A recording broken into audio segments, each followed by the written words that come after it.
who the fuck wanted this? What kind of torture-loving degenerates even watch this shite? And this is what Netflix paid $100 million for? If I was Netflix, I'd definitely ask for a refund. Hell, I'll go one step further and demand interest on the 100 mil for wasting 4 years and producing 3 commercial failures, aka stroke my insatiable ego bullshit mockumentaries and cancel the deal effective immediately. With love. That's more like reality, but the show With Love Meghan is quote-unquote a lifestyle show produced by Meghan. Starring Meghan. Hosted by Meghan. With Meghan being the executive producer.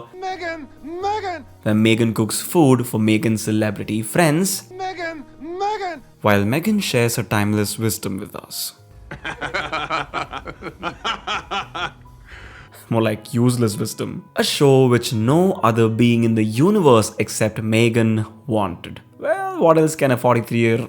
I can't even say has been, because Meghan has never been anything except a goddamn parasite making a living riding the coattails of the royal family. But she's already taken the sweet $100 million deal by Netflix, so she has no option but to produce content, good or bad, it doesn't matter. She's now like a pregnant lady, she has to deliver. So in this latest abomination by the Duchess of Sussex, where she tries to maintain some semblance of relevancy since her dreams of being an actress are long dead, so unless they're casting 43-year-old arrogant entitled pricks that no one likes, Meghan's never gonna see herself achieve said dream. The next best thing? The wokest of them all, aka Netflix. With a viewer base of approximately 283 million, they're desperate for new content all the time. I mean, if they greenlit projects like Cleopatra and Ellen DeGeneres is relatable, which ironically no one could relate themselves to, then With Love Meghan isn't really that much of a shocker now, is it? A series that consists of 8 episodes with a running time of 30 minutes per episode, so 4 hours of unbelievable torture, where Meghan rubs our own poverty in our own faces and showcases her plush California lifestyle. That's all bullshit, because this quote-unquote authentic reality show isn't even shot at their California home. Instead, it's shot on a rented farmhouse. Authentic, she said. Well, it is Meghan after all, so I'm not surprised. The official synopsis for the series reads, "This inspiring series, produced by Meghan, Duchess of Sussex, reimagines the genre of lifestyle programming, blending practical how-tos and candid conversations with friends new and old. Meghan shares personal tips and tricks, embracing playfulness over perfection, and highlights how easy it can be to create beauty even in the unexpected. She and her guests roll up their sleeves in the kitchen, the garden, and beyond, and invite you to do the same." There is so much wrong with that description, so let me just break it down bit by bit. First off, this inspiring series, inspiring to whom exactly? Aspiring or budding gold diggers who maybe want to marry rich dudes and make them a sim so that their own narcissistic agendas are perpetually fulfilled? Ugh. And what in the blue hell is lifestyle programming? Basically rich and obnoxious brats showing off inherited money which they could never earn since they're too entitled to get a real job, all in an attempt to seem relatable and garner public sympathy because their real world actions are too evil to gain them any sort of love. Sounds about right to me. And the only practical how-to that Meghan is qualified to teach is 101 ways to bend a rich prince to your will. Other than that, what exactly does she think she can teach us regular folks? This is where the aforementioned desire to seem relatable shines through. Let's call it as it is, the entire deal with Netflix is quite simply a PR move. After their exit from the royal family and all the mudslinging that followed, Harry and Meghan became pariahs. No one wanted to associate with them on any level. So what did they do? Strike a deal with one of the biggest streaming platforms on the planet in an attempt to whitewash their image. Not a great plan.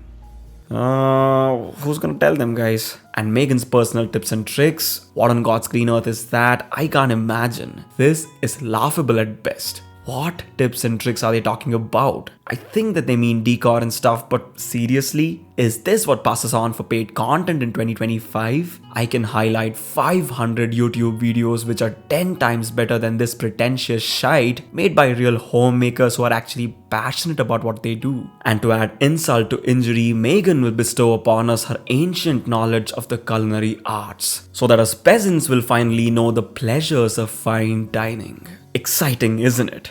Oh no! That's not right. No, it's not a good job. Wetting your knickers now, it's not a fucking good job. You're not refiring, finish it! Yes, sir. You're fucking cold. What is that? Look, it doesn't even fucking come out. What is that? Right, well, I'll get you more pumpkin. I'll ram it right up your fucking ass. Would you like it whole or diced? Meghan, you make one more Netflix show and I'm gonna lose it. I'm not against reality TV, some of them just fall under the banner of guilty pleasure. Watching our favorite celebrities live their unbelievably posh lifestyles in luxurious manners while driving fast cars and showing us what a day-to-day for these monumentally successful people looks like is a different sort of dopamine rush. I might not personally enjoy all of them, but they still have their place in the entertainment industry. But with Love, Meghan isn't any of the aforementioned things, is it? You see, Meghan has always fancied herself a humanitarian, a woman of the people who's come from nothing but is now out on a mission to help and heal the world. None of that is true, she knows it too. Hey, maybe she thinks that if she keeps bullshitting for long enough, people will actually buy it. So it's established that she is not a celebrity, which means that part is ruled out. And the series showcases a side of Meghan that does not exist. So basically, it's exactly like her love for the common people.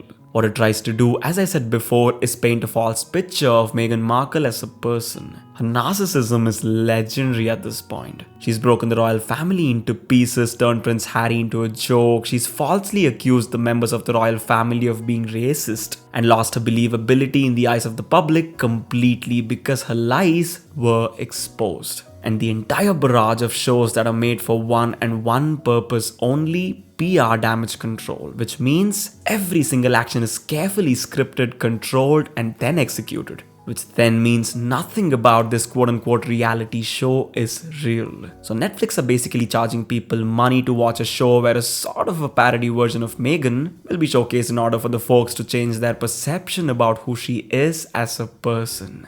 Talk about the heights of being disingenuous. But guess what, Meghan and Netflix, the audiences are too goddamn smart to fall for this shite. I've always loved taking something pretty ordinary and elevating it.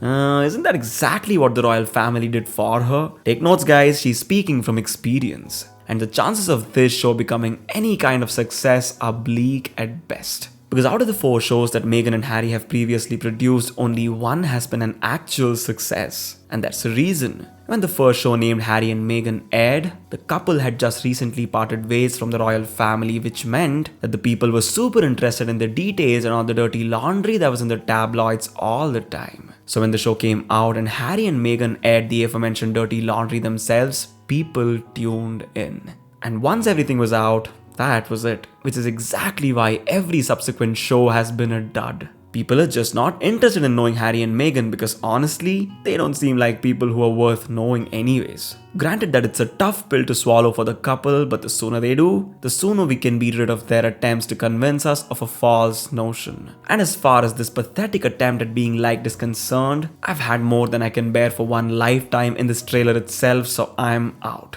Good luck to those who have enough time to waste. That's it for today, people. I'm gonna go eat some cake that's not made by Meghan.